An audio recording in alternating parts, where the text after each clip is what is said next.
Les acteurs publics ont un rôle à jouer, ils peuvent inciter parfois effectivement sur certains communs, sur certaines ressources à essayer d'éveiller un intérêt pour les acteurs ou être à l'écoute d'un collectif qui vient et qui dit tiens nous on a cette ressource à laquelle on tient, on voudrait la gérer collectivement. Donc là ils peuvent jouer un rôle.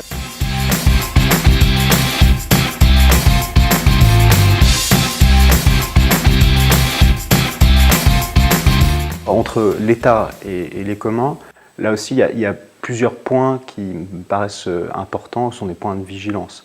La première chose, et là c'est Ostrom qui l'a bien montré, s'il n'y a pas un minimum de reconnaissance de la part de l'État du commun, en général le commun ne peut pas subsister. Ensuite, l'État peut évidemment parfois jouer le rôle de facilitateur, insuffler la dynamique ou alors apporter un cadre légal et réglementaire dont le commun a besoin pour s'épanouir.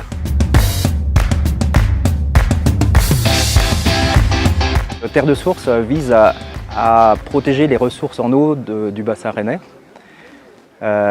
L'idée est de chercher à valoriser les productions agricoles des exploitations qui s'engagent à faire évoluer leur mode de production. Et donc nous avons deux axes d'action. La valorisation de ces produits via les restaurations collectives du territoire et une deuxième démarche à valoriser donc, les produits auprès des consommateurs du territoire via une marque de territoire, Terre de Source, que nous avons collectivement développée. Troisième axe d'action consiste à aller vers les consommateurs, les habitants du territoire, pour développer une réelle politique d'éducation à l'alimentation responsable.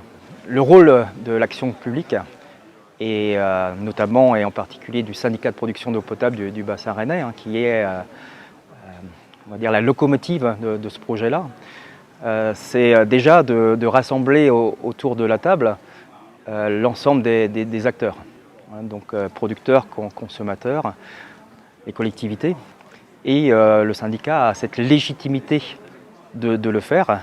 Après, parfois, ils peuvent être arbitres entre des intérêts particuliers qu'il peut y avoir de certaines entreprises de développer un certain type de produit par rapport à leur propre marché et à leur propre demande de la clientèle, et puis la nécessité quand même de maintenir une spécificité du produit. Donc l'État là, peut jouer un rôle d'arbitre lors de l'élaboration des cahiers des charges, de production, lors de la mise en place de certaines règles de mise en marché, etc. Avec un risque, c'est que l'État en fasse trop, en quelque sorte, le législateur ou le pouvoir réglementaire en fasse trop et vienne bouleverser le jeu des règles locales, le jeu des institutions qui a été mise en place par les commoners. Et là, le risque, c'est qu'il n'y ait plus d'adaptation entre les besoins, les conditions locales et les règles de fonctionnement.